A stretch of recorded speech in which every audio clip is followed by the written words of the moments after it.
welcome to Sir-Kenneth's Talk Show! Good day and welcome back to this new edition of Sir-Kenneth's Talk Show. Today we'll be doing another movie review. The movie is called Home Is You. But before we begin, please hit the like button and subscribe to my channel for more content from Sir-Kenneth.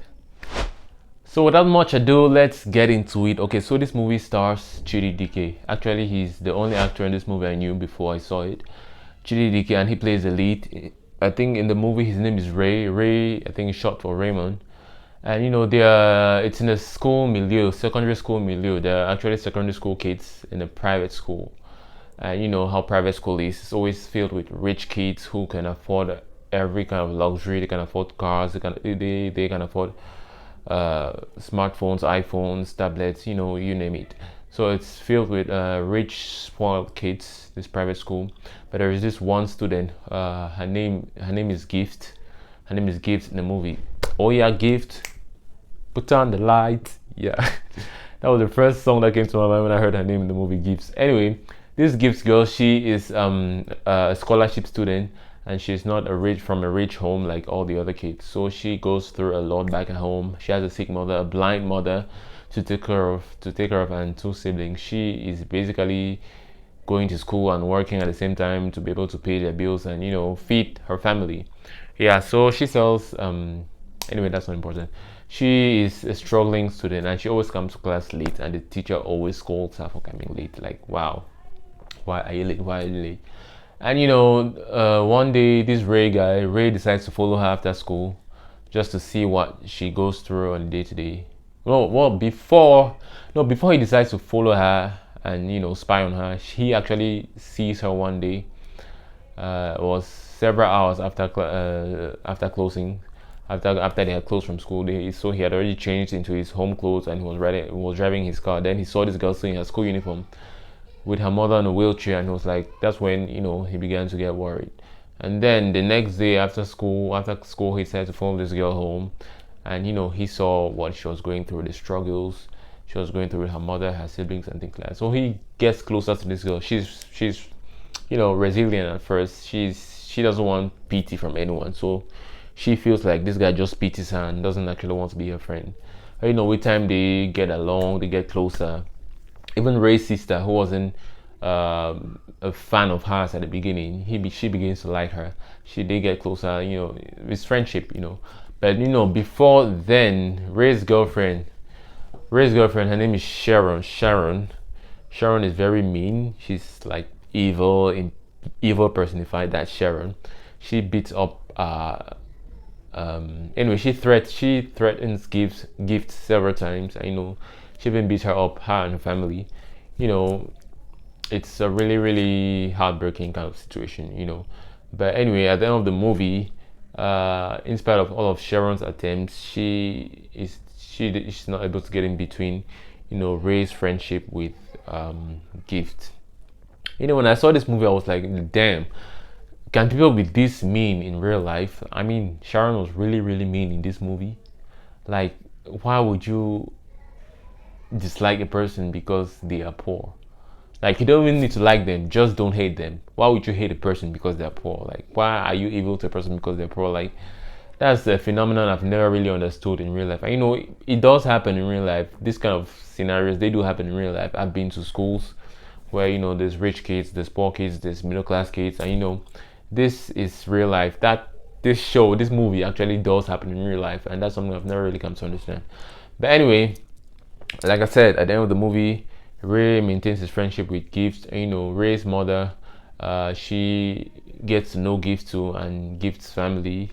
She pays for Gift's mother's surgery, her eye surgery, and at the end of the movie, she's able to see and get a job, and she Ray's mother also offers Gift's mother a job at the end of the movie, and she also offers them a new home, a new apartment. It's a beautiful movie at the end. It's a beautiful story at the end of the movie. And so it's a really, really, it's a nice story. So what are my thoughts on this movie? Okay, like I said already, I love the storytelling. I love the story, the whole idea of the story about not judging a book by its cover. And I mean, everybody goes through a lot on a daily basis, whether you're rich, whether you're poor. Everybody has their own set of problems they're worrying about, but you can never really tell what a person is going through. And and it also teaches us not to be quick to judge people.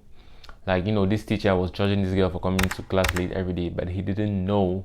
He never bothered to ask her why she was coming late. Like, though he asked, but in the teacher kind of way. He never really asked in a friendly kind of way, like what is wrong, what's keeping you. He was always like threatening her, judging her, making her feel like she deliberately comes to class late. You know what I'm saying? So even in our day-to-day lives, we always judge people very often. At times, if you're at your job site or you're in school and you have a colleague or a classmate who always comes to class late or comes to work late, you're always like, no, whatever is keeping this person, whatever makes this person come late, why can't they just wake up an hour earlier so that they get here on time?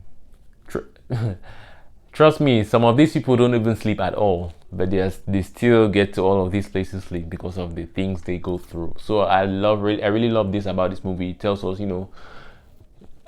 don't judge people for the choices they make, for the things they do, and try to get to know people, try to help people as often as possible. An act of random kindness can change a person's life forever. Just like in this movie, Ray's act of random kindness towards this girl really changed her life and changed her family's life, turned her family around. So I really love that about this movie. Yes, that being said, I also have a few critiques for this movie. First of all, CHIDI doesn't look like a secondary school student. I'm sorry, okay? I'm really so he can play a university student, but not a secondary school student now.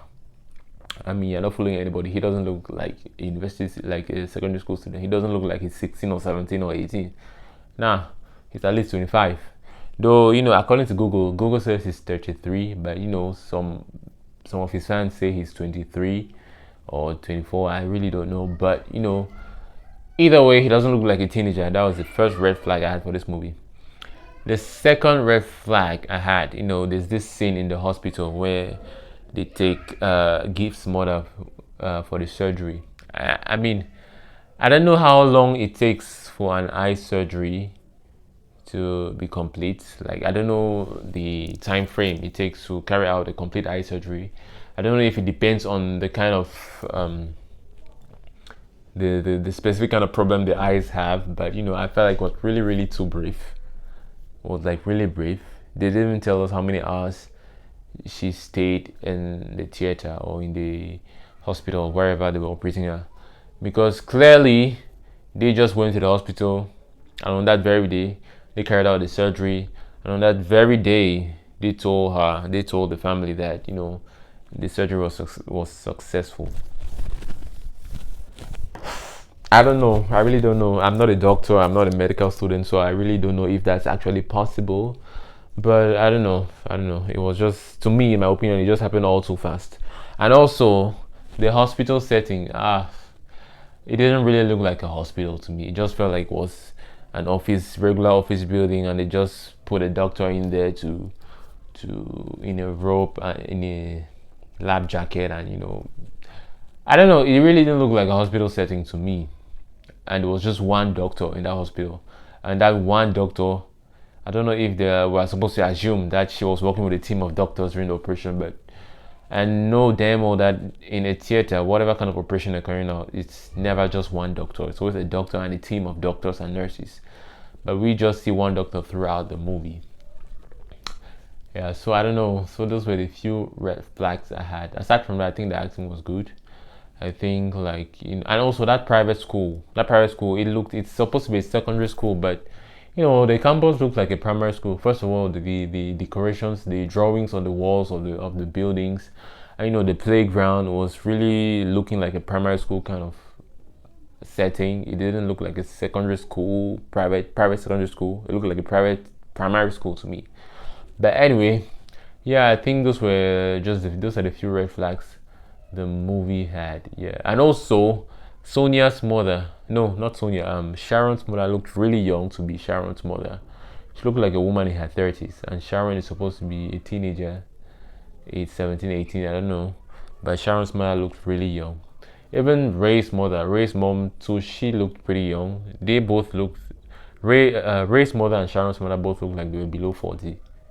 Yeah, they look like women in their 30s. But anyway, I'm assuming it's just a movie. It's for the movie. We're just supposed to believe that they can actually be parents of those kids. Yeah, so those were the few red flags I had for this movie. So if I'm to grade this movie, I'll give it a 7.5 on 10. Yeah, 7.5 is good. It's good. Yeah, so I actually did enjoy this movie. Will I be checking it out again? Probably not. Well, I don't know. Maybe yes, maybe no. I'm not too sure. But it was a decent story and I did really enjoy the story. Yeah. Thank you for staying in Sir-Kenneth's talk show, and that was it for today's episode. I hope you did enjoy our review. I'd like to hear your thoughts down in the comment section. Have you seen Home Is You, or are you yet to watch it? Anyway, I'd like to hear your thoughts down in the comment section. Stay tuned. Remain blessed always. Bye. Peace.